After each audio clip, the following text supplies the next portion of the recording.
Sweat Equity Podcast and streaming show, pragmatic entrepreneurial advice and dick jokes, hosted by me, Law Smith, and them, Eric Redinger. Oing, oing, oing. That's your pronoun, bro. Hashtag GirthyRI, hashtag 69B2B, hashtag Sweat Equity on iTunes, Spotify. Hey, Spotify, hook us up with that Joe Rogan, Bill Simmons deal, please. So easy. You can listen to us on iTunes, Apple Podcasts, Spotify, Laughable, YouTube, Facebook, Vimeo, LinkedIn. This episode is sponsored by ExpressVPN. Try expressvpn.com/sweat. Get 3 months free on an annual subscription. Don't let people know where you've been browsing.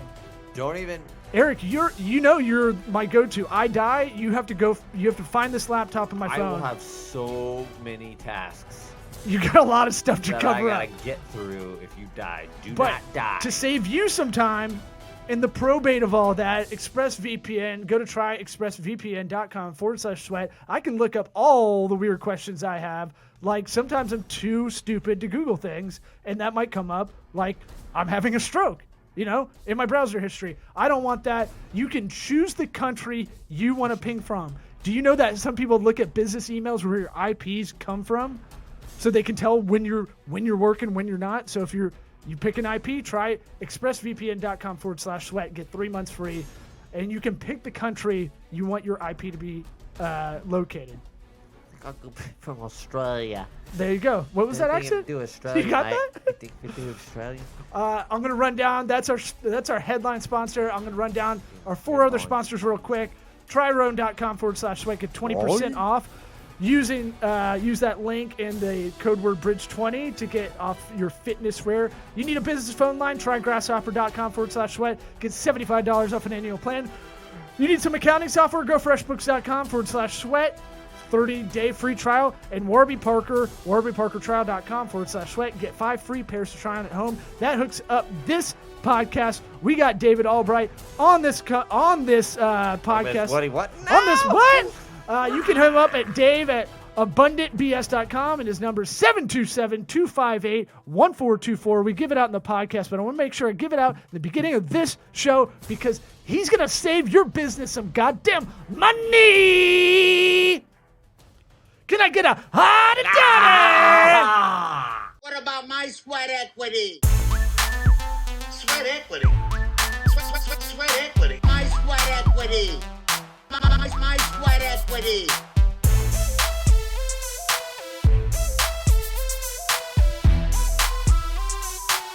Sweat equity. What about my sweat equity? Soft. Am I doing rundown or are we just going into it? We can do the. Let's do the yeah. Okay. Yeah, we're just going to go. We usually do, I don't know if you got to listen to the podcast, but we usually do a little rundown with some NFL music in the background. Just going down a little advertising, but we'll skip that and just kind of get into talking to you just so you don't have to sit through 3 minutes of that. So, David, and we'll intro you in the intro, but why don't you give everybody a little bit of your background? Because I could try to do your bio, but I think I'll butcher it every time even if I memorize someone's bio on this show and then we go over it, we still miss something. So we just do the lazy podcaster thing where we go, why don't you give us a little of your bio? How about you do it? You give us your LinkedIn profile. Okay, so 2 minutes or? Well, whatever. Take as much time as you think. So my background, I worked in corporate America for 25 years. I worked for a large aerospace company, and I focused on technology and telecommunications. And after 20 plus years there, I left the Boeing company and struck out on my own. And was really at that time there, I never was really a coder. I was more of a business guy that understood how the money worked. And I took that basically out to Main Street about 5 years ago, looking at how to help companies with operational efficiency. And so a couple of years ago, I moved from Seattle to Florida and discovered along the way that really the Main Street businesses were missing out on tremendous opportunities of cash flow and profits that were available to them, mostly just due to either lack of knowledge or lack of access to the correct resources. So today, what I do is I work with business owners and professionals in helping them identify where they're leaving profits and cash on the table that they're entitled to keep instead of giving it away to the government or to another supplier or vendor. And that's where I focus my energy today, is helping those business owners and professionals. Yeah, you're like a pure consultant, and I tend to not use that word because it can go anywhere from Rodan and Fields consultant with garage inventory all the way to like, you're a legitimate high level consultant. And the way we met was we kind of have the same target audiences of manufacturers in the area. And then you and I started talking at a networking event our friend Justine put on, and it seemed like, you have we both kind of had a good knowledge base in each respective sector. But I always marvel at the guys that can go in and do kind of like, in a way, I was telling you what I wanted to do with kind of marketing, and a little bit of this podcast is I like saying being the Susie Orman of digital market. I just because I think she's quirky, and I think it's funny. She's always got these like little did you know kind of facts, and I think think nobody else is gonna take the Susie Orman of blank, well, whatever. But I think you just want to lock that all right, one in. if you want to break down the metaphor, why it's a little funny is no dude's gonna compare themselves to a chick when they're going, yeah, I went there, yeah. But I'm saying like, you said it. But she's got that quirky Midwestern, here's how you can save some money by, taking all your baking sheets and piling them together after you use them, and you have a boat after 10 years. That one's yours. She'll make up stuff. I just like that discovery facts. I like the things where you're like, here's a knowledge base that here's what I do. It's Moneyball. I'm finding inefficiencies that no one knows about that are not in plain sight necessarily, but they're there if you dig enough, and that's kind of what your milieu is. That's what you're about. What would be a good example? Yeah, what's a easy example? A perfect example of what you're doing. Let's talk a great easy example, and I approach this from a diagnostic perspective, where I will go in and I will talk with a business owner. Let's take a manufacturing company. I know that's where you have some expertise. I will go in and talk with a manufacturing owner, and the first place I'll look is, where can I save him $4,000, $40,000, $400,000? Is it going to be in property tax incentives? Is it going to be in hiring incentives? With COVID-19, there's tremendous amounts of savings that are going to be available this year on employee retention. Or is it looking at how do they handle their cash flow, and how do they legitimately, without ticking off their clientele, accelerate their cash flow to get that into their bank account much quicker? So I'll go in and I'll go through an assessment with them to find these areas that they'll say, well, why doesn't my CPA know this, or why doesn't my controller know this? These are generally specialized areas that you have to really dig down into and say, oh, here's the opportunity. Yeah, what he's awesome at is what you would look at all their financials and go, okay, you guys don't know about maybe this tax incentive. You guys don't know about this grant that you could possibly get. You don't know that. And I don't know if you throw out numbers like, employee retention, something you brought up, that old adage of it's so much harder to find a new employee than just spending a little effort in retaining. When you could probably look over year. Hey, when you guys invested a little bit in your employee retention, you had less churn rate on people leaving, something like that. Well, that's one piece of it. Now let's take, and I'm going to focus a little bit because we're so real in COVID-19 right now. Yeah. And for the first time, what it will do is that you can actually redirect some of that money that you would have to pay in taxes legitimately to saving money with keeping your employees, not having to go out and look for new employees. But if you keep those employees, they're going to cut your tax roll way back due to COVID-19 coming forward. It's going to be anywhere from 3 to 12 times larger than what we saw with PPP. Yeah. And wow. Okay. Yeah. Cool. Sweet. Yeah. Really? Yeah. I mean, in the state of Florida, we're forecasting that the state of Florida it's going to be 4.5 times larger than what we did in PPP in the state of Florida. Now we have people outside of Florida that listen to this, but we use Tampa always as Tampa is the index city, index market in the country. Yeah. So you can kind of extrapolate out anything we're kind of going That's hyper above, local. so below. Yeah, or why Hooters and Outback franchises started here. Just kind of real index middle of the country. Yeah. Actually, New Haven, Connecticut. I think that's where Yale is. That's the #1 index if you want to look at demographics. But I don't. Right after that, you don't look at that stuff. That's so fun.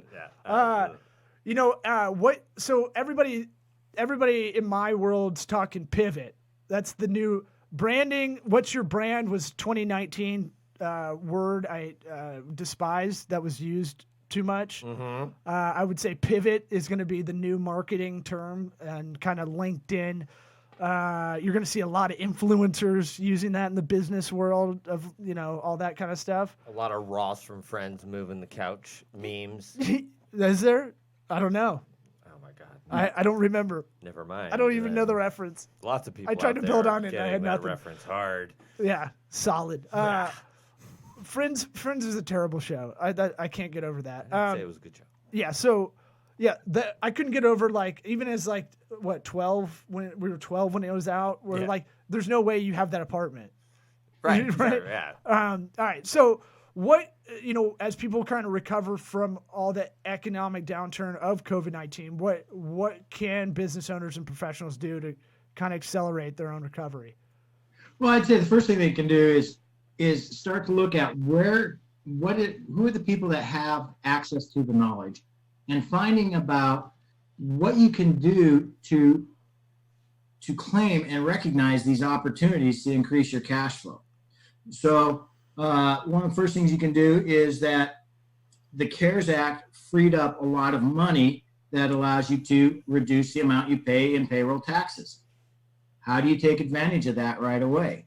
Because that's money you would have to pay out on every single payroll that now all of a sudden you can reduce that significantly. There are changes to the CARES Act where if you look at property tax incentives, all of a sudden where you couldn't claim money from the past, you can actually get refund checks from the government on your property tax incentives. In the past, it was always future going forward. Now they'll allow you to go back up to 5 years. So if you're profitable in 2014 to 2019 and you own your building, all of a sudden you can get some of those taxes back in a refund check. So this is big money on the table that will help business owners. This is hundreds of thousands, millions of dollars to business owners, depending upon the building they have, that they can claim right away, like within weeks. Can I go a little bit more, a little deeper with that specific example? Just for a broader kind of sense, in states that don't have state income tax, usually the property taxes are kind of the way it kind of sets itself out. So if I were in Texas, Florida, those kind of states, Tennessee, I think doesn't have it. Are those the kind of states that would benefit from something like that? If you're a business owner that you own the property, typically. Actually, there's going to be two pieces to that. Okay. There's going to be the federal element to that, Sure. in which everybody qualifies. But then what we find out there is in property taxes, about 20% of the buildings out there are overtaxed by as much as 15 to 20%. Again, that's an automatic cost savings to get that money back. Yeah. Overtaxed is interesting. Is What is that? Is that something that's accounted for all the time, or is that something we need to be checking on ourselves if we own property? Is that like when we see in tax time, every year we see this in tax time, a macroeconomics professor or economist will throw it out there. Hey, the United States giving you a tax refund. They're getting a loan on it because essentially they're overtaxing an individual. Is that kind of a similar thing? Yeah, you're overtaxing a piece of property. And so really every 7 years, that piece of property from a commercial perspective should be evaluated as to whether it's still in line. And what we find is about 20% of the time, 18 to 22% of the time, it's being overtaxed by 15 to 20%. And it can be adjusted backwards. Yeah, see that. But if we're not checking that, they're not going back and adjusting anything, are they? It's a matter Correct. of No. So say you owned a building for 10 years, 15 years, and you've never challenged the taxes. There's nothing to keep it in alignment. It just keeps compounding, whether it's at 1, 2, 3% every year. What if you acquired one? Acquired one a couple of years ago. specific question. So okay, so let's say you want to challenge these taxes. Would it be an appraisal situation? What all would you be looking at in terms of just paperwork and all that you'd need to do to challenge? Well, it's similar to an appraisal situation, but really what you're really starting with is looking at the comps in the area. And what you really want to do is you want to work, again, everything I do is working with specialists, because a lot of this stuff, we don't have the resources at our fingertips as consumers, as business owners. A dentist didn't get in business to figure out his commercial property taxes, or a restaurateur or a manufacturer. So that's why you look at different specialists to say, okay, what can I do? And then you can look at, let's just do a simple assessment here that costs very little to nothing. And then if there's something in that very simple assessment, then we can figure out, okay, how aggressive do we want to be in going after it? But I've come to the belief that specialists are pretty much about the cheapest thing you can do out there, because now you don't have to go figure out how to do it yourself. You can lean on them and their experience to get that best result.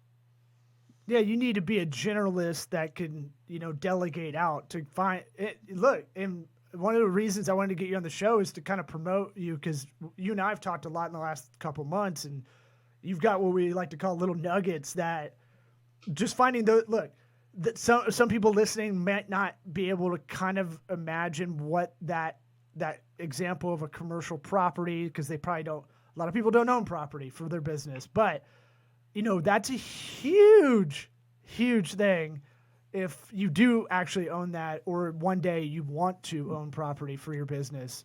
Yeah, just the dollars that are being exchanged in terms of for commercial properties, and then the taxes involved in it, and whatever other stupid bureaucratic stuff that's being charged on it, and it just goes kind of under the radar, because we have to do that. We have to have these commercial properties, but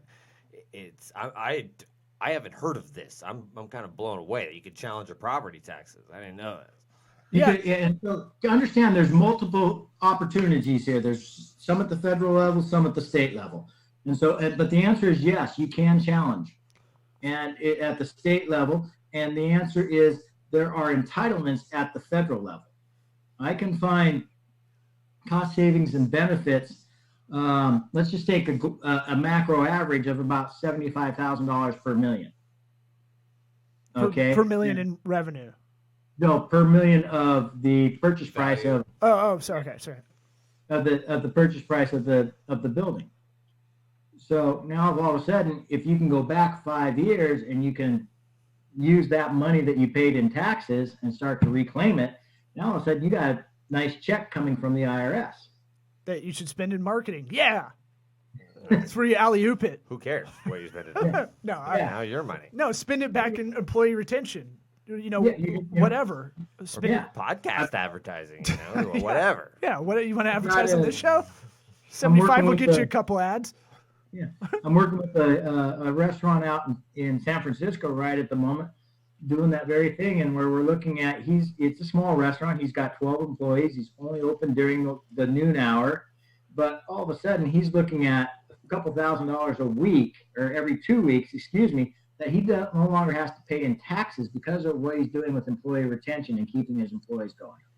Yeah, that's valuable. And California's, good luck being a restaurant in California as a business too. I'm sure I'm just trying to go kind of more logical steps here. Transit property, if you can find savings in a lesser tax state, more of a red state, I bet the savings that you might be able to find in, places like New York, California, probably. Well, we could take a simple example. I had about 18 months ago, downtown St. Petersburg, where they built out a restaurant, existing place, $450,000 on the build out, and ended up saving them around just under $40,000 going forward after they finished that build out. And that was a lease situation. Oh, wow. So you're able to find, I'm trying to figure out a good metaphor for you because you're not, I was trying to figure out like the slasher, the cutter. You can just come in and just see it. You can magnifier. You can see what no one else is seeing. Like, but you're not the guy that comes in and cuts the staff. You're not the guy that comes in and cuts, here, you need to get rid of this department. You're really you're discovering, you're finding buried treasure in a way. There's something there. It's lost in hidden profits within your own bank statement and within your own company numbers. And so it's very much a diagnostic approach, just like going to the doctor, trying to figure out what's wrong with your health, or doing preventative maintenance for for having good health. Yeah, but even in that example, women go to the doctor a lot, but men don't do it, and they're not. Most Americans are not proactive about it because 40% of Americans are obese. So, I would say what makes the difference. If you're listening to this, you're probably like, well, I'll just get my accountant to look at this stuff. Here's the psychology behind that. Dave proactively looks for these things, where we try to proactively look for, like, hey, here's a new app, here's a new website. We try to do that on this show for more marketing area, or just kind of productivity hacks. For you, you're proactively looking. Accountants don't do that. Accountants, there's a baseline. They minimize risk. Well, exactly. They have their top priority of get your taxes in correctly, and then if we can find different things to help you out. That shouldn't even bring risk in. They think they're minimizing risk by eliminating whatever they can. So what an accountant does, though, is an accountant generally they're your historian, and they are going to record what you give them. If you want to take advantage of hiring tax incentives, you don't go to your accountant ahead of time to find out if it's okay to hire people. Okay? But people do that. Business owners do that, and it's crazy to me. But where I'm trying to go is accountants. I team up with accountants. I love to team up with accountants because the areas that I go after are those areas that we refer to as specialized skills. Whether you're looking at property tax incentives or you're looking at research and development. We haven't touched on research and development incentives. Those are big. You can go back 3 years and get very nice checks on research and development work, whether you're in manufacturing or technology or whatever the case may be. All these things either require a specialized skill or a specialized resource, and unless you're in the Big 10 of the accounting firms. Not all these accounting firms are going to have these skills on staff. And so that's what I have on my team, is I have this skill set and these resources on my team in order to be able to put that information together and deliver it. Oh, you're Liam Neeson in Taken. but finding money. Is it though? I don't know. Is that the right? I just wanted to say I have a certain amount of skills. You see where I'm going? It's still look. It's a business podcast, but we're also a comedy podcast. Your premise has been taken. Yeah, I'm. So tell me about the R&D, the research and development incentives. What incentives are there out there? Well, generally, the easiest way to look at is you can look at the labor, the payroll, the associated payroll for a company. And if you're in manufacturing technology or anything that is developing anything, whether it's a widget or a service or whatever that case may be, that is new technology, that is something brand new, then you can take legitimately a piece of your payroll and get a tax credit for it. Now, understand the tax credit is the gold standard. That is a dollar for dollar trade-off when it comes to tax time. So if you owe $100,000 in taxes, but you have $25,000 in tax credits, your tax bill just dropped to $75,000. You get to keep that extra $25,000. So if your payroll is running $1 million a year and you're in manufacturing, you probably have $50,000 to $100,000 worth of tax credits available to you. Yeah. Yeah. I mean, that's huge. Another employee, or that's retaining an employee. What you also work with a lot of doctors, a lot of the medical professionals. what I call the super professional kind of crowd, your medical, so doctors, dentists, lawyers, maybe. What's something that in that world you might know offhand that can help them? Well, there's Anybody that has a practice, let's call it that. Yeah. So what you'll see with that in that space, you're going to look at two things. One is, what are they doing to make sure that their accounts receivable are flowing in a timely manner with insurance or with anything else that's going on? How do you take all of the wasted space out of that to improve the accounts receivable so the cash flow is strong?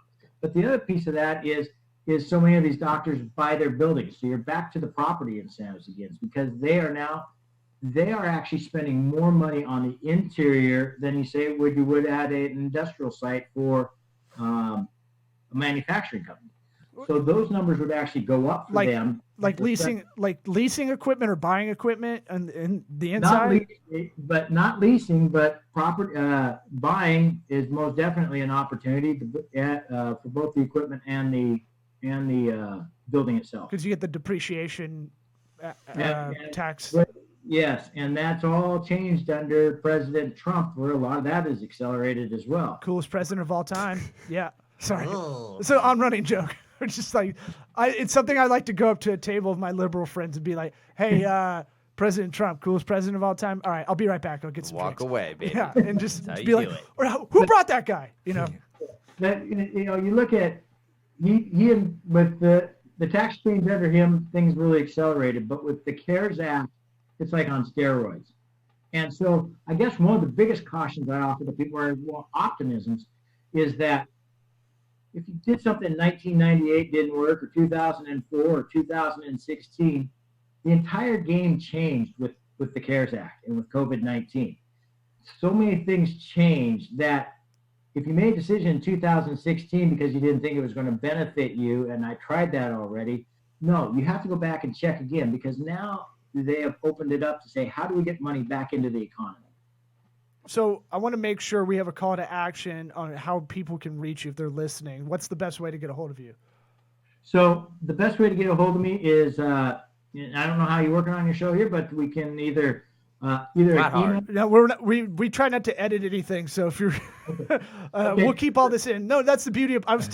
We've talked to offline. I'm telling him he needs to get like a 10-minute podcast, put it on LinkedIn every day, just direct to camera. Here's something about the CARES. Give something back. People love getting info back. And then you obviously can't be so specific on there that you're giving away the milk for free. It's kind of how we feel on this show. Like, it is, some people have signed us to work for them after listening to this, because you can't really bullshit your way through hundreds of episodes.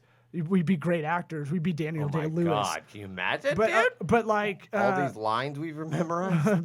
we'd be Bill the Butcher or My Left Foot, whatever he was in that. But So a couple things. One, I do have a tool, complimentary tool that I'm willing to share with anybody that wants to reach out and contact me, that a business owner or professional could go through that tool in about 5 minutes, and they could identify what programs are out there and how much money they may have available to them. let me promote this for you. I've seen it. It's awesome. It works. You can put your business in there.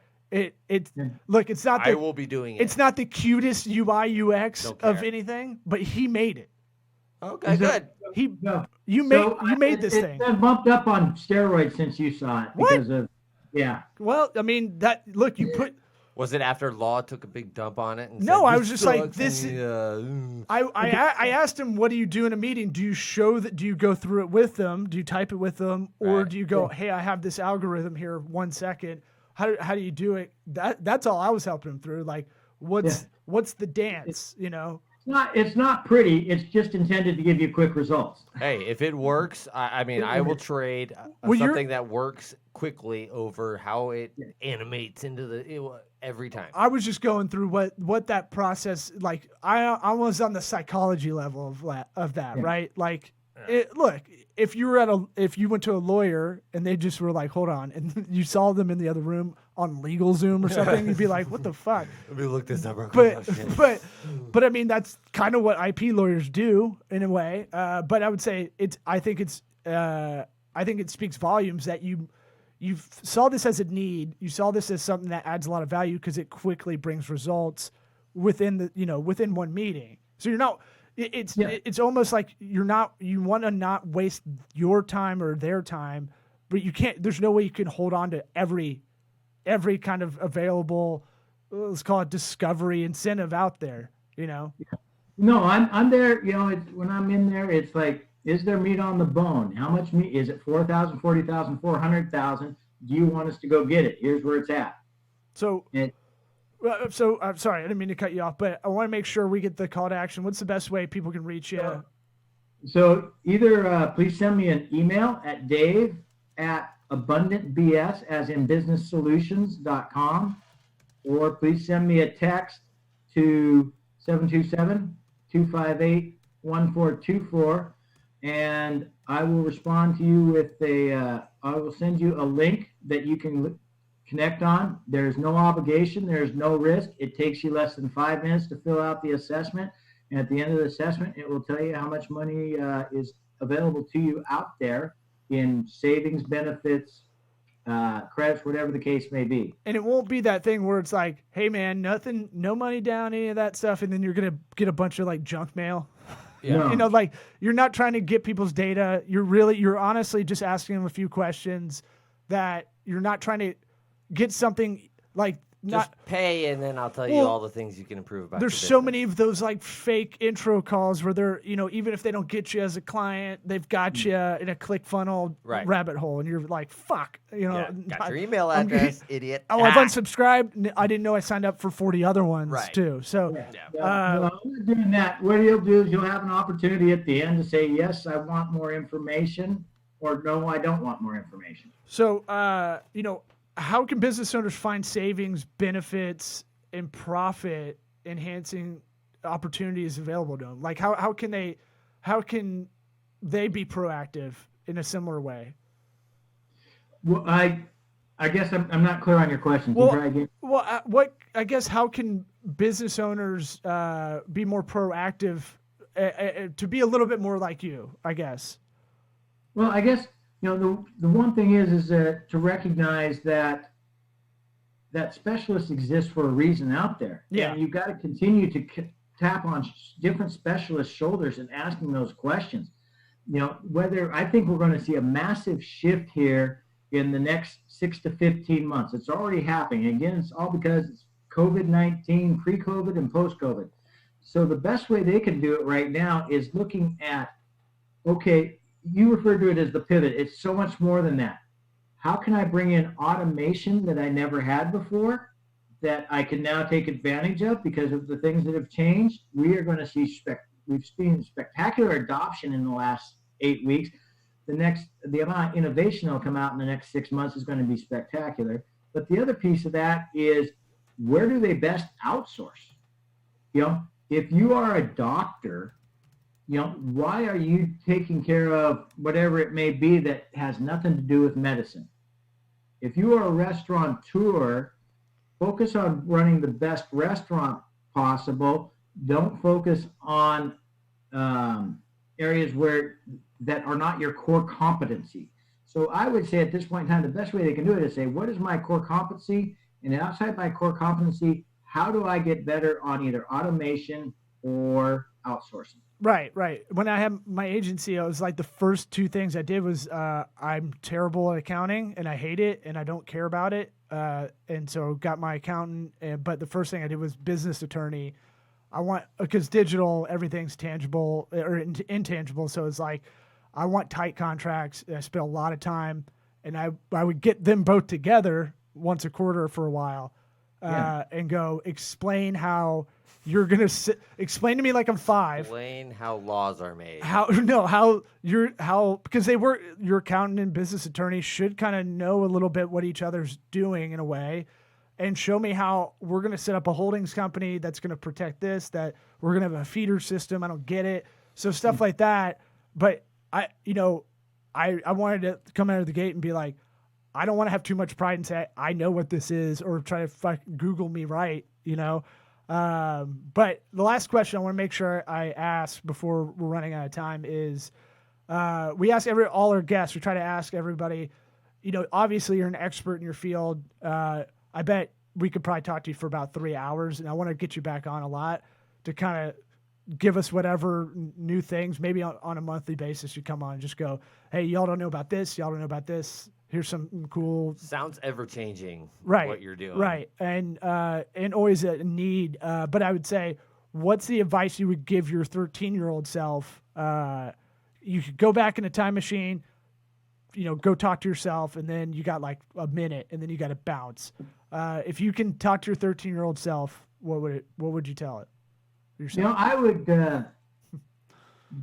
be determined and persevere in what you want to do. There's nothing today that you cannot learn if you have a hard work habit, if you're willing to ask for help, if you're willing to fail and learn from your failures.